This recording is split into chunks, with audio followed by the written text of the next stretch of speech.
네, 신증호의 마켓뷰입니다. 이번 주 FOMC가 있는 주이죠. 더불어서 금요일엔 또 일본은행의 통화정책회의도 있습니다. 이번 주 상당한 변동성이 통화정책발 이슈가 될 것 같은데요. 이분 모시고 자세한 주요국 통화정책 챙겨보도록 하겠습니다. 우혜영 이베스트 투자증권 선임연구원 나왔습니다. 안녕하세요. 안녕하세요. 네, 월요일 아침 새벽부터 나와주셔서 감사합니다. 아닙니다. 워낙 중요한 이슈들이 있다 보니까 챙겨봐야 될 것 같은데 주제부터 좀 보고 넘어갈게요. 주제가 당연히 이제 주요국의 금리 결정과 관련된, 그리고 지난주 후반에 미국 증시가 조금 변동성이 좀 심했거든요. 아마도 FOMC를 앞둔 부담감일 것 같은데 첫 번째 질문은 결국 그래서 FOMC입니다.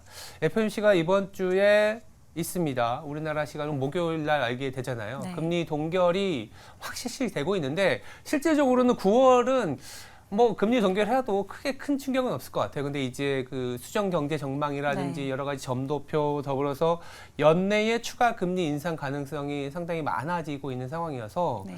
올해 어떻게 바라보고 있는지 연준의 금리 정책에 대해서 좀 말씀 부탁드립니다. 네, 저 역시도 9월 달은 동결을 전망을 하고 있습니다. 네. 특히 9월 달은 또 중요하게 보시는 부분들이 경제 전망치가 새롭게 발표가 되고요. 네. 점도표도 새롭게 발표가 됩니다. 추가적으로 연내 한 차례 인상에 대한 시사를 하고 있는데 이게 실질적으로 정말 단행할지 말지에 대해서는 사실 데이터를 좀 보셔야 되겠죠. 네, 아직은 물가나 이런 흐름들이 이제 연준에서 바라봤을 때 크게 경로에서 벗어난 것 같지 않다라고 말씀드릴 수 있을 것 같아요. 특히 물가 측면에서는 헤드라인이 조금 반등을 하긴 했지만 이제 연준에서도 조금은 전망을 했던 부분들일 거고요. 물론 이제 근원물가 중심으로 하락세, 둔화세가 이어진다면은 크게 이제 물가 지표에 대해서는 그렇게 우려할 만한 수준은 아니다라고 말씀드릴 수 있을 것 같습니다. 다만 이제 점도표에서 이제 추가 인상을 정말 시사하느냐. 지금은 5.75가 최종 레벨로 형성이 되어 있는데 네. 더 높일 것인지를 보셔야 될 것 같고요. 사실 더 높일 가능성 제한적이라고 보고 있어요. 다만 내년도 수치가 높아질 가능성이 남아 있다라고 말씀드릴 수 있을 것 같아요. 이 얘기는 뭐냐면은 더 오랜 기간 동안 높은 수준이 이어진다는 얘기일 거고요. 인하에 대한 정도나 인하에 대한 강도도 원래 당초 예상했던 것보다는 좀 더디게 인하를 할 거다라는 식으로 전망이 될 수가 있을 거거든요. 그래서 저는 오히려 올해 점도표 수치보다는 내년도 점도표를 건드는 거, 그러니까 상향 조정하는 것들이 조금 더 매파적인 시그널을 줄 수 있다라고 말씀드릴 수 있을 것 같고요. 다만 이제 여전히 연준 내부에선 이견이 남아 있습니다. 지금의 금리 레벨이 충분히 제한적이다라고 보고 있는 사람도 있고 반면에 추가 인상이 필요하다라고 보는 사람도 있어가지고 뭔가 하나의 의견으로 점철되기가 어려운 회의일 것 같아요. 그럼 결국에는 인상보다는 동결로 일단은 해놓고 다음 회의까지 11월 회의일 거거든요. 11월 회의까지 추가적인 데이터를 봐가면서 정말 추가 인상이 필요한지를 볼 거다라고 말씀드릴 수 있을 것 같습니다. 그럼 당연히 9월 달에 FOMC가 끝나더라도 추가 인상 이슈, 추가 인상 가능성들은 다음 회의까지도 이어질 수밖에 없는 이벤트여서 계속해서 시장 변동성이 높아질 수 있는 가능성이 남아있다라고 보시면 될 것 같아요. 그러니까 9월의 점도표에서 내년에 대한 이 최종 금리가 네. 예전보다 좀 높아질 수 있다. 저는 그렇게 생각하고 있습니다. 그러니까 지금 보면 연준에서는 내년에 4.6%였나요? 네, 그래서 그렇게 한 100bp 인하를 하는 걸로 봤었는데 그보다 네. 더 높아질 수 있다. 네. 그러면 금리도 조금 많이 하락하진 않겠네요. 그럴 수 있죠. 인하에 대한 정도가 좀 덜 할 수 있다는 네. 얘기인 거여가지고요. 그러면 또 그렇게 해석할 수도 있을 거고 인하 시점 역시도 지금 한 5월, 6월 정도 잡혀 있는 것들이 네. 더 뒤로 미뤄질 수도 있는 점들 다양하게 얘기가 나올 수 있을 텐데 모두 다 조금 매파적인 해석이 될 수 있을 것 같아요. 그래서 내년도 점도표를 건드는 것 자체가 물론 이제 올해 거를 높이는 것보단 더 나은 이제 호키시한 방향일 거다라고 말씀드릴 수 있을 것 같아요. 내년 점도표가 올라가는지를 투자자분들은 한번 더 네. 챙겨봐야 되고, 만약 올라간다면 시장에서는 좀 매파적으로 해석할 수 있다. 이렇게 볼 수 있는데, 사실 이렇게 해석을 가능하게 하는 원인 중에 하나가 지난주에 ECB가 네. 유럽 중앙은행이었죠. 네. 금리를 올렸습니다. 사실은 유럽 같은 경우에는 경제 상황만 놓고 보면 금리를 오히려 내리는 게 낫다라는 평가들도 있는데 워낙 물가 수준이 높다 보니까 어쩔 네. 수 없는 선택이었다라고도 볼 수 있거든요. 근데 또 뭐 마지막 금리 인상이라는 여지는 좀 주긴 줬습니다만 네. 지금 중앙은행의 어떤 뭐랄까요, 스탠스를 보여주는 형태였나? 그러니까 어쩌지 못하는 상황에서의 어떤 결정이었다라고 보고 있는데 네. 이 ECB가 이렇게 결정을 내리게 된 이유가 좀 있을 것 같아요. 네, ECB는 작년 7월부터 10차례 연속해서 지금 맞아요. 금리를 인상을 하고 있습니다. 이번에도 25bp 인상을 했는데요. 되게 주목하셔야 되는 부분들은 물가 전망치가 높아진 점, 반면에 성장 전망치는 낮아진 점인 것 같아요. 최근에 에너지 가격이 다시금 상승을 하면서 이런 것들을 반영을 해서 전망치를 바꾼 건데, 이제 문제는 이제 유로존 내부의 경제가 정말 괜찮느냐일 겁니다. 네, 앵커님 말씀 주신 것처럼 유럽 쪽의 경기는 그닥 좋은 상황은 아니에요. 독일이라든지 뭐 이탈리아를 중심으로 제조업 경기도 굉장히 부진한 상태고요. 그러한 상황들 고려했을 때 전망치가 낮아진 거겠죠, 경제 전망치가. 그렇죠. 그럼 결국에는 물가 때문에 지금 금리를 인상을 하고 있는 상황인 건데, 뭐 그래도 고무적인 부분들은 추가 인상 가능성이 그리 높지 않은 점일 것 같습니다. 이번 인상이 마지막일 수 있다라는 인식이 굉장히 강한 것 같기도 하고요. 실질적으로 나머지 이제 유로존을 구성하고 있는 국가들의 경기가 그렇게까지 긍정적인 전망을 할 수가 없는 상황인 점도 이제 앞으로의 금리 인상을 어렵게 하는 요인일 것 같아요. 그래서 물론 지금은 물가에 대한 방향성이 아직은 이제 안정이 됐다 내지는 이 정도면 됐다라는 수준까지는 아닌 것 같아서 금리를 인상을 한 것 같습니다만은 이제 앞으로 추가적인 회의가 있을 때는 추가 인상보다는 동결을 가져감으로써 이제 상황을 보지 않을까 싶어요. 그래서 결국에 에너지 가격도 물론 지금은 또 MOM으로 플러스로 작용을 하고 있지만 내년도 이맘때쯤은 또 마이너스 기저가 들어올 수 있는 또 시점일 수도 있거든요. 그러니까 생각보다 헤드라인 중심으로 내년도에 빠르게 만약에 둔화가 될 가능성이 있다면 지금 당장만의 숫자만 가지고 이제 금리를 계속해서 올리기는 어려울 것 같고요. 이제 기준금리를 굉장히 많이 올려놓은 상황이니까 이러한 긴축적인 스탠스를 가지고 경기에 미친 영향을 제한적으로 가져가면서 물가를 좀 통제해야 되지 않을까 싶어요. 왜 유럽을 얘기하냐면 사실은 이 유럽의 경기가 좀 회복이 돼야 달러화 지수도 약세를 가져갈 수 있고 그러면 네. 말씀 주신 것처럼 내년 이맘때 갔을 때의 에너지 비용은 조금 하락의 가능성이 있지만 내년 이맘때라는 건 1년이라는 시간이 네, 남아있기 기간이 때문에 걸리죠. 상당히 힘든 구간이 펼쳐질 수도 있겠다는 생각이 들거든요. 그러면 유럽 자체는 지금 물가를 감안하면 금리를 내리지 못하고 경제가 상당히 힘든 구간을 거친다라는 얘기를 해주시는 것 같은데 그러면 유럽의 경기를 봤을 때 금리 인하 시점 내지는 유럽의 경기가 회복될 만한 시점 왜냐하면 이게 달러화 지수와 연결이 네. 되니까 언제라고 좀 보고 계세요? 그러니까 이게 뭐 가시적으로 유의미한 회복이 있을지 잘 모르겠어요. 왜냐하면 워낙에 경기가 침체가 이 정도를 할 거가 이 정도일 것 같다는 전망 하에서 금리 이만큼 올린 거거든요. 당연히 이제 긴축적인 정책이 들어오다 보면 이제 경기에는 하방 압력을 줄 수밖에 없다고 생각을 합니다. 그렇죠. 그러면 경기가 침체 가능성이 있는 상황에서 이만큼 더 긴축을 가져간 거기 때문에 사실 경기가 빠르게 회복할지도 의문인 것 같아요. 그리고 독일이나 이런 국가들이 사실은 유로존을 가장 이렇게 주력해서 하는 국가 중에 하나인데 이제 그 독일의 국가의 산업 생산도 회복세가 되게 더디다라고 하더라고요. 요새 독일이 제일 문제이긴 해요. 네, 그리고 이제 보통 천연가스 가격이 좀 떨어지게 되면은 독일 중심으로 이런 에너지 집약적인 산업들, 뭐 화학이라든지 철강 이쪽에서 회복이 나타나야 되는데 그게 조금은 아주 더딘 상황이어가지고요. 중국의 어떤 의존도가 높기 부진도 때문에 네, 있겠죠. 그래서 전반적으로 독일에 대한 산업 생산 이런 제조업 생산 이런 것들이 사실 긍정적이지 못한 상황이다 보니까 이제 유로존 유럽 국가의 되게 1등 국가, 제 가장 대표적인 국가가 조금 부진한 상황인 거잖아요. 네. 그러면 나머지 국가들은 뭐 서비스 쪽, 뭐 여행 이쪽에 대한 수요가 올라오면서 조금은 괜찮아진 흐름인 건데 전반적으로 수요가 다 괜찮아지는 시점이 언제냐고 하면 사실 지금 상황에서는 조금은 아직 전망하기가 어려운 것 같습니다. 어렵다. 그러니까 보이지가 않는 것 같아요. 네. 보이지 않는다는 네. 게 때문에. 그러니까 유럽이 좀 중심을 잡아주면서 네. 중심을 잡는다는 건 뭐냐면 미국 일방의 정책이 아니라 이 유럽의 어떤 소비가 올라오고 그러면 전체적인 물동량도 올라와주고 우리나라 수출도 조금 개선될 네. 수 있는데 그게 이제 잘 엉키어 있는 느낌이 있는 것 같아요. 그러니까 중국도 수요가 안 네. 좋고 그러다 보니까 독일이 안 좋은데 에너지 비용은 높아져 있고 나머지 서비스 국가들은 또 소비가 안 되고 있고 네. 이게 계속된다라는 거는 우리나라 증시에도 그렇게 좋은 뉴스는 아닌 것 같다라는 생각이 드는데 네.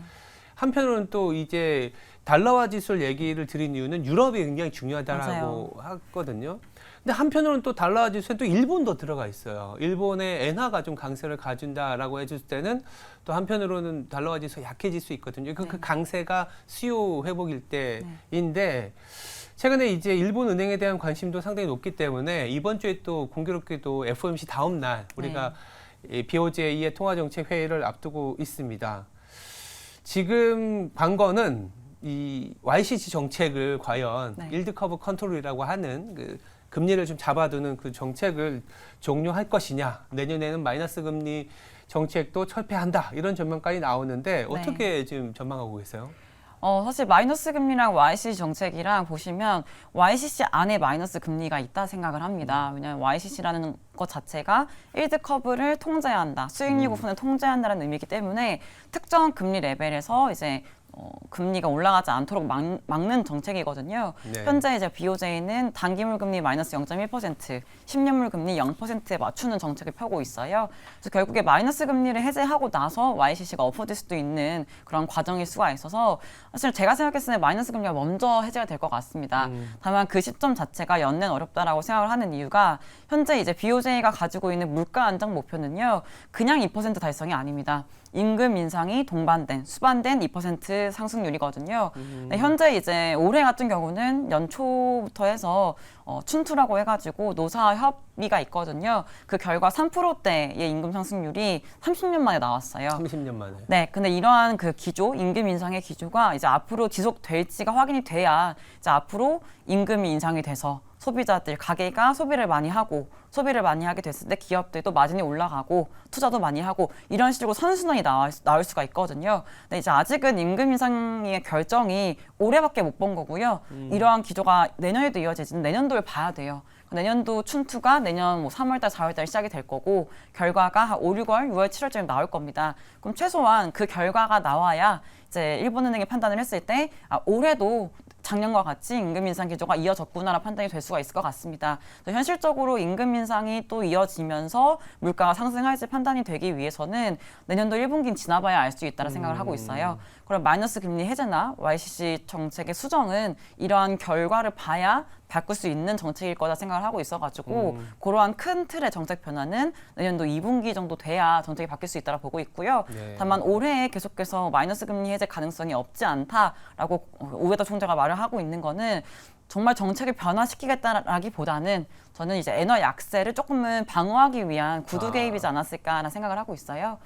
실질적인 변화보다는 이러한 좀 정책 가능성이 있다라는 것들 시장에다가 조금은 시그널을 주면은 시장의 심리가 변할 수 있는 모습인 거잖아요. 그래서 최근에 이제 달러 대비 엔화의 약세가 소폭 두드러지다 보니까 그러한 약세를 조금 제어하고 막기 위해서 조금 매파적으로 얘기한 부분들이 있을 거다. 당연히 이번 주에 있을 BOJ 회의에서도 이러한 지원이 나올 겁니다. 왜냐하면 지난주 주말에 있었던 요미우리 신문과의 인터뷰 때문에 지난주 초반에 좀 엔화가 강세가 되고 금리가 올랐거든요. 그럼 당연히 이제 이번 주에 있을 BOJ 회의 기자회견에서는 기자들이 질문을 할 겁니다. 엔화 그런 것들을 의도적으로 한 거냐, 내지는 정말 마이너스 금리를 해제할 것이냐, 이런 멘트가 나올 수 있을 텐데 당연히 이번 주에 있을 회의에서는 BOJ 그 총재는 매파적으로 말을 하겠죠. 물론 실제로 변경시키진 않을 수 있지만 지난주에 좀 이례적으로 이제 그 언론사와 인터뷰를 하고 그렇게 의견을 냈다는 거는 지금 시장과의 소통 측면에서는 매파적인 시그널을 줄 거다라는 것들을 알 수가 있기 때문에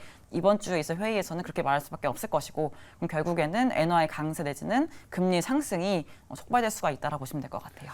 근데 이번 주에 이제 BOJ 결정 이후에 네. 엔화의 흐름들을 더 이제 주시하고 있을 텐데 네. 물론 이제 우리나라에서도 이제 일본 증시에 투자하시는 분들도 많아서 네. 엔화의 항방에 따라서는 일본 증시의 방향성이 많이 바뀌잖아요. 네.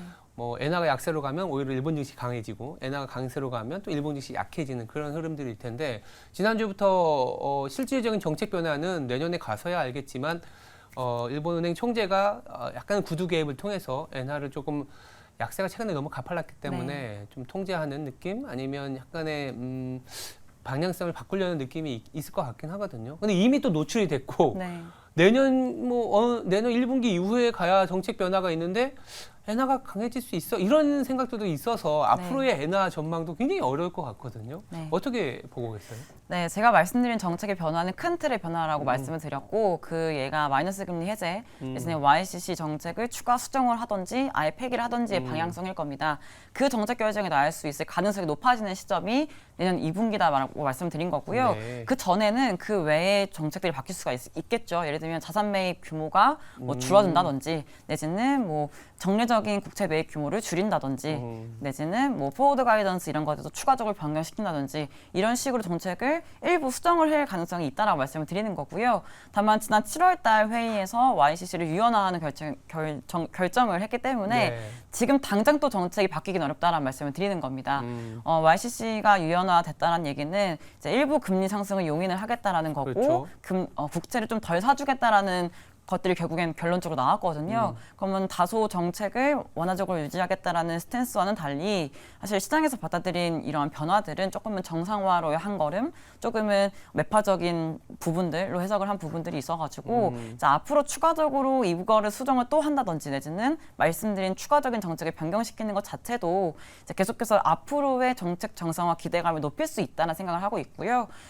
다만 내년도에는 연준은 금리를 인하할 거다라는 전망이 굉장히 우세하고 그렇죠. 이제 BOJ는 정책을 정상화해 나갈 거다라는 전망이 우세하지 않습니까? 그럼 자연스럽게 금리의 움직임들도 일본 금리는 올라가는 방향성, 미국 금리는 조금은 고점을 찍고 하향 안정화되는 방향성이라면 일본과 미국과의 금리 격차가 이제 축소됐던 것들이 다시금 그러니까 스프레드가 역전됐던 것들이 조금 축소되고 엔화의 약세도 조금은 두드러지지 않는 모습들이 흘러간다면 엔화도 이제 전망을 하면 오히려 엔달러 대비해서 보면 150엔까지 못 올라가는 것뿐더러 천천히 속도 느리더라도 140엔, 130엔 이런 식으로 떨어지는 흐름들이 내년도에 볼 수 있지 않을까라 말씀드릴 수 있을 것 같아요. 엔화가 지금은 어떻게 보면 큰 그림에서는 저점을 네. 좀 지나가고 있는. 그럴 것 같습니다. 근데 이제 쭉 얘기를 듣다 보니까 연준도 그렇고 ECB도 그렇고 BOJ도 그렇고 지금까지 갖고 왔었던 정책의 큰 틀에서의 전환점인 것 같긴 하지만 네. 당장은 아니다. 내년 한 중순 이후에 가는 그런 그림이고 네. 연준도 금리를 동결하거나 한 번 더 올리는 거는 있지만 내년에 가서 이제 금리를 내리는 거. 네. ECB 자체는 금리를 빨리 내리면서 어떤 경제 성장을 해줘야 되는데 그게 좀 안 나오고 있고 BOJ도 뭔가 내년 춘투나 이런 임금 네. 상승률이 동반된 그 물가 상승이 맞습니다. 있어야 되니까 이게 시간적인 리스크가 앞으로 5, 6개월 있겠구나라는 생각이 확 들어요. 네. 그러다 보니까 우리나라 입장에서도 굉장히 곤혹스러울 수밖에 없는 게 한은 입장도 입장일 수밖에 없는 것 같아요. 금리는 어떻게 보면 시장에서는 한은에 대한 시장, 한국은행에 대한 시각은 연준보다 빨리 금리를 내려야 되는 경제 체질에 대해서 고민을 많이 하고 있거든요. 네. 근데 지금 보면 여러 가지 고민들이 금리 동결로 나타나고 있어요. 네. 그러면 우리도 한은은 언제 금리를 내리지 이렇게 보고 있는데 당장 금리 내리진 않을 것 같고 네. 10월에 금리를 동결할 가능성이 굉장히 높아 보이거든요. 네. 어떻게 보세요? 네, 지금 이제 한국은행도 되게 머리가 아플 것 그럴 같다는 것 생각이 같아요. 들어요. 연준이나 뭐 다른 여타 중앙은행들이 금리를 인상할 가능성이 남아 있다는 평가가 나오고 있는 부분에서 한국은행은 여기서 더 인상을 했다가는 이제 연착륙을 도모했던 부동산 시장이라든지 금융사 PF 문제라든지 이런 문제들이 다시금 또 재발생을 할 수가 있는 리스크가 남아 있거든요. 가계부채 측면에서도 최근에 한 2, 3개월 동안 다시금 증가세가 나타나고 있는 모습이어서 다시금 금리를 이제 인상을 또 했을 때 차주들의 부담이 높아질 수 있는 점들, 취약 차주들의 리스크가 또 생길 수 있는 부분들이 있어서 조금은 위태로운 상황이 될 수도 있을 거라 생각합니다. 추가 인상을 하게 됐을 때요. 그럼 당연히 동결을 해야 되지 않을까라는 생각을 하실 텐데 또 인하도 하기 어렵다라고 생각하는 부분들은 지금 한국은행이 고민하고 있는 부분이 가계대출 쪽인데 가계대출이 앞서 말씀드린 것처럼 다시 늘어나고 있다라 말씀드렸잖아요. 금리를 내리면은 이 증가세가 더 확대가 될 수 있을 그렇죠. 수 있어요. 네. 그래서 이제 한국은행은 지금 가장 할 수 있는 최선의 선택이 동결밖에 없지 않을까라는 생각을 하고 있고요. 재작년부터 금리를 굉장히 빠른 속도로 인상을 해오고 있거든요. 그럼 금리를 굉장히 빠른 속도로 인상을 해오면서 이제 가계부채가 이렇게 움직이는 과정 중에서 지금 이제 R 더블 스타라는 개념이 있을 겁니다. 이제 중립금리라고 해서 보는 게 R스타일 거고요. R 더블 스타는 금융 안정을 고려했을 때의 이제 중립금리인데 지금 상황은 R스타보다 R 더블 스타가 낮은 상황입니다. 그러니까 지금 더 금리를 올렸다가는 금융 안정을 저해할 수 있다는 얘기인 거죠. 그러면 R 더블 스타가 지금 낮아져 있는 상태이기 때문에 금리를 더 많이 올리면 금융 안정에 저해를 더 많이 시킬 수 있을 가능성이 높아지고 금융불안을 일으킬 수 있는 상황이 올 수도 있다는 거여서 더 올리기 어렵고 오히려 인하를 해줘야 되는 시점일 수가 있을 거다. 하지만 말씀드린 것처럼 한국은행에서 강조하는 거는 가계부채 더 늘어나면 안 된다. GDP 대비해서 80%가 적정하다. 근데 지금 100% 넘어가잖아요. 엄청 줄여야 돼. 네, 엄청 줄여야 되는데 또 단기간에 줄 수는 없으니까 그래서 조금은 올려놓은 기준금리를 한국은행 역시도 조금은 유지해 나가는 방향성일 가능성이 높을 것 같습니다. 그래서 뭐 저도 예전에 전망을 했을 때는 1분기쯤에는 한국은행도 이제 인하를 하는 방향성으로 생각을 했지만 지금 가계부채의 증가세가 더 큰 폭으로 만약에 이어진다. 가계대출의 규모가 GDP 대비해서 다시금 재확대를 한다라고 하면 한국은행이 가장 지금 중요하게 보고 있는 우려 중에 하나이기 때문에 네. 그거를 어떻게든 억제하기 위해서 미시적인 정책, 거시적인 정책이 나올 수밖에 없을 것이고 네. 만약에 그 정부, 금융당국의 규제로서 그게 커버가 안 된다라고 하면 이제 조금 안타깝지만 금리 인상을 또 단행을 해서 내년에 이거를 가서 막을 수도 있지 않을까라는 생각을 아예 하고 있진, 그러니까 아예 안 하고 있지는 않아가지고 오히려 이제 금리 인하 시점을 계속 뒤로 미룰 수밖에 없는 상황들이 펼쳐질 수가 있을 것이다. 그리고 이제 물가도 다시금 3%대로 올라왔거든요. 그러니까 물론 이거에 대해서 한국은행도 전망을 하고 있는 경로긴 하지만 이제 에너지의 상승세가 또 심상치 않다. 내지는 근원물가의 하락세가 생각보다 더 더디다라고 하면 또 이제 문제가 될 수가 있을 거고 아니면 연준도 연내 추가 인상을 단행을 했을 때 원달러 환율 다시금 상승할 수가 있잖아요. 그런 우려감들 때문에 지금 추가 인상에 대한 가능성들을 한국은행도 배제를 하지 못하고 있는 상황이기 때문에요. 오히려 이제 앞으로의 원달러 환율의 상승 여부 그리고 가계대출 더 증가할지의 여부 그다음에 이제 물가 상승률이 근원 물가 상승률도 떨어지는 속도가 더디다라고 했을 때 한국은행도 뭐 할 수는 있다라고 보시면 될 것 같아요. 금리 인상. 아 이게 참 답답한 국면이 이어지겠다라는 생각이 그동안에 우리 시장이 왜 2650에서 내달리지 못했나라는 생각이 이런 어떤 구조적인 문제들이 이제 봉착해 있구나라는 생각 때문에 답을 얻어야 되는데 답이 더 어렵네요. 알겠습니다. 어쨌든 이번 주 FOMC에서는 동결할 가능성이 높고 BOJ도 크게 YCC에 대한 얘기는 안 하고 좀 구두 코멘트 정도로 갈 가능성이 높다 정도로 정리해 보겠습니다. 네, 지금까지 우회영 이베스트 투자증권 선임연구원이었습니다. 감사합니다. 감사합니다.